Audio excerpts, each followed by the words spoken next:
Hello guys, this is Tyler. Today we're going to be talking about ways to get your garden tractor ready for winter. Like if you're going to use it for plowing or something like that. One thing is, make sure you got a good battery. Another thing is, what type of oil you got in it.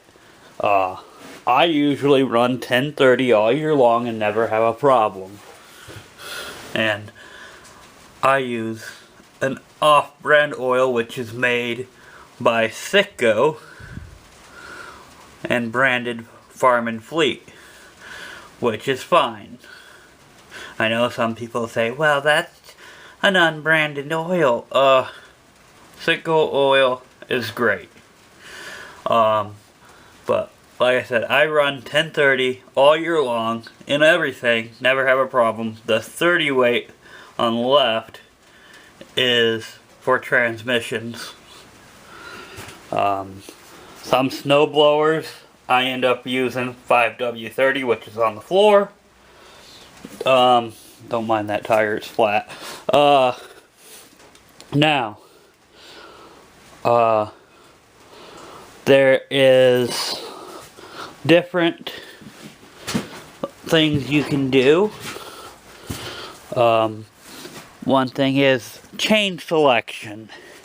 2-link, 4-link, ice chains, or regular chains.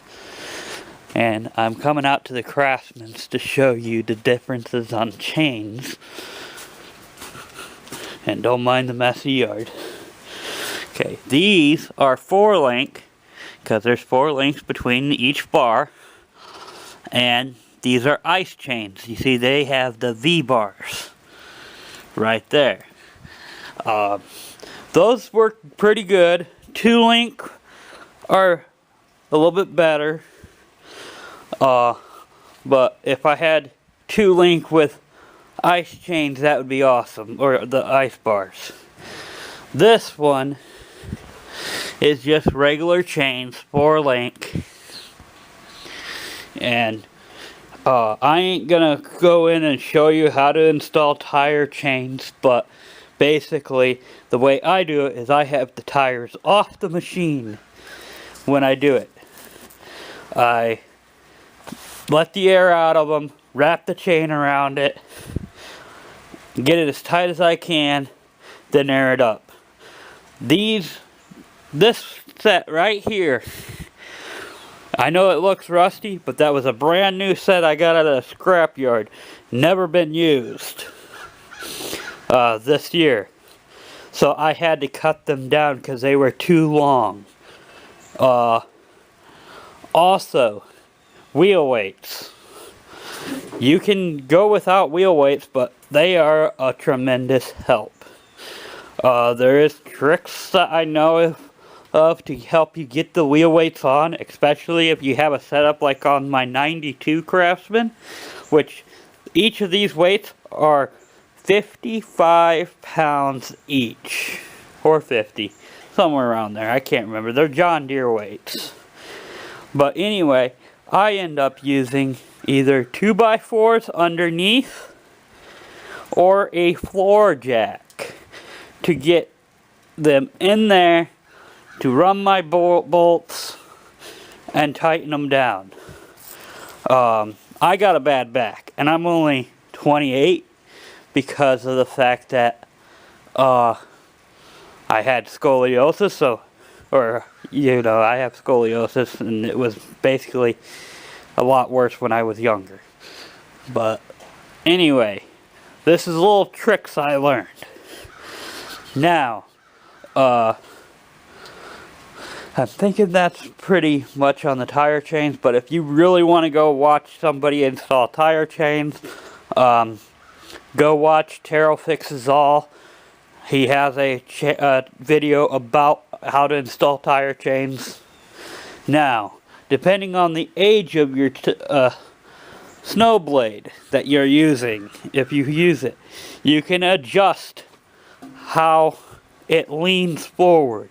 This one here on the 92 is leaning pretty far forward, and it makes it it makes the snow roll pretty good. So if you have an adjustable snowplow, it's best to adjust it to where it leans forward a little bit to make the snow roll off easier. And I will, in a minute, I'll show you another trick that will make the snow roll even better. Now, you notice this plow is down. If you have tractors that sit outside or sit in a lean-to like these, do not leave the blades down when you have a snowstorm or an ice storm, because they tend to freeze to the ground. So you always pick the blades up. Now if you have cables like on these Craftsmans, you have to lube them up. Make sure you keep lube in them all winter long. And then what I always do is I grease the points where they slide. Like in there, I'll throw some oil or grease. But that's pretty much for that area. So another thing is, now the next step that I'm going to show you, you have to keep your blades clean before you do this next step. Let me show you.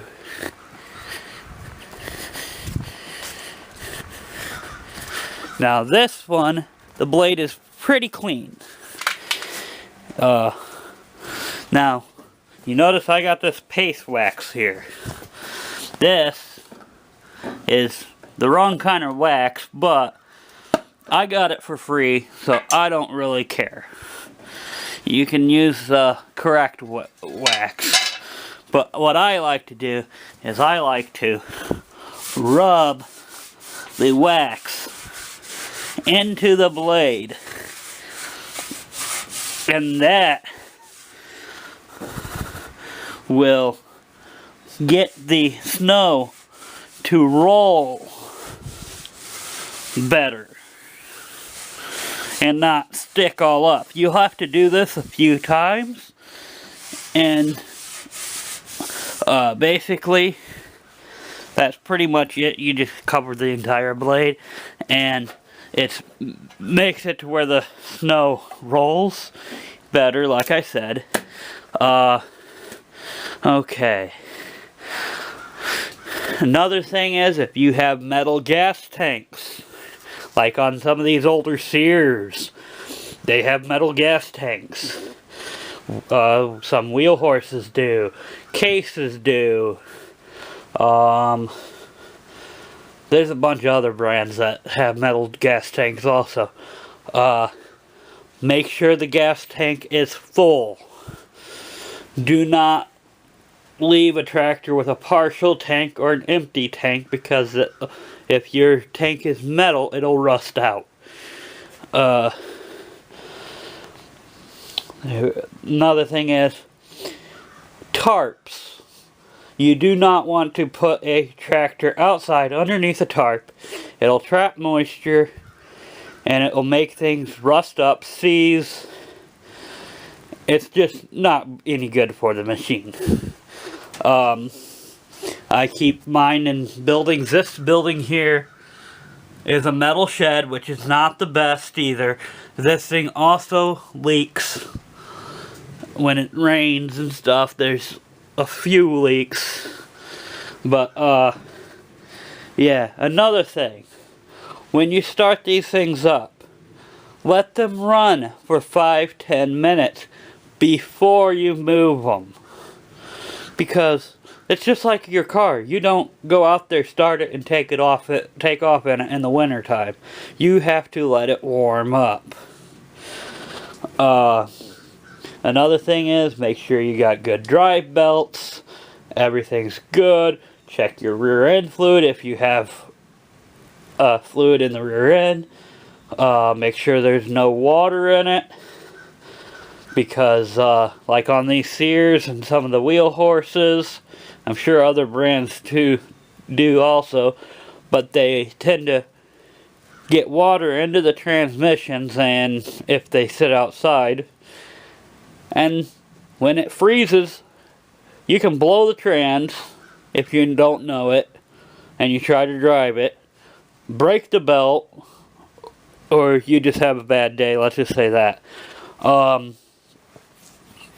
Tire choices.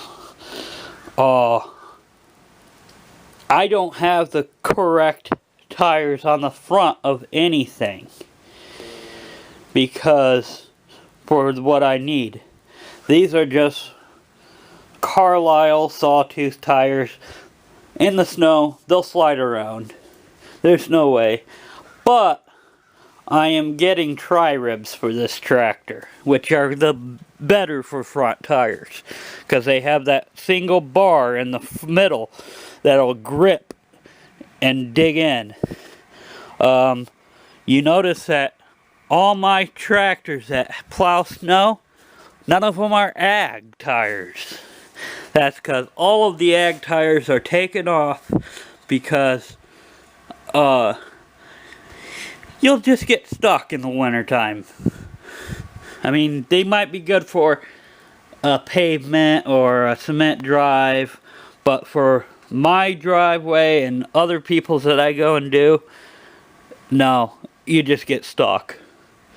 That's why all of them I have turfs and chains that I have.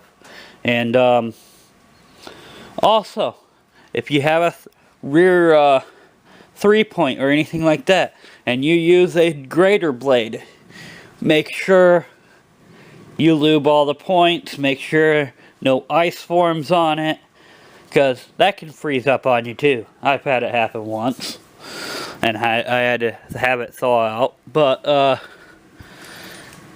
or break the ice with a hammer, but then again you risk breaking the hammer in the cold too. Another thing is, make sure your starters are good. Check tire pressures. Something else, if your tractor sits a lot, and during the year, well, come the cold time, you don't want it to be sitting that much. You need to go out there at least once a week, twice a week, start it up, and let it run. Because sitting is what kills the batteries in these tractors. That, and make sure you get fuel stabilizer in your gas. And also on your gas cans. You need fresh fuel, because today's fuels don't last that long. 30 days they start breaking down. But you know, if you treat your fuel, you shouldn't have any issues. But that being said, even though the 502 and the 701 in the back, they have not had any fuel treatment, and if I go out over there, they'll fire right up. But they will be getting topped off with fresh gas soon, and I do come out here during the winter time and fire them up once or twice a week, just like I've been saying about the others. But that's pretty much it for how to get your tractor ready for winter. Make sure, besides that, make sure everything is greased, all your tires and steering. Make sure everything else in there is greased, because you don't want anything freezing up, locking up. Make sure you got the correct amount of oil in it all winter long. And just keep an eye on everything. Go around once in a while and check the chains on the back. Because sometimes they do move a little bit and you have to retighten them, which means you gotta unair the tires and tighten them, then air them back up. But I think that's all for this video. This is Tyler, and this is how you prepare your tractor for winter. Alright, bye.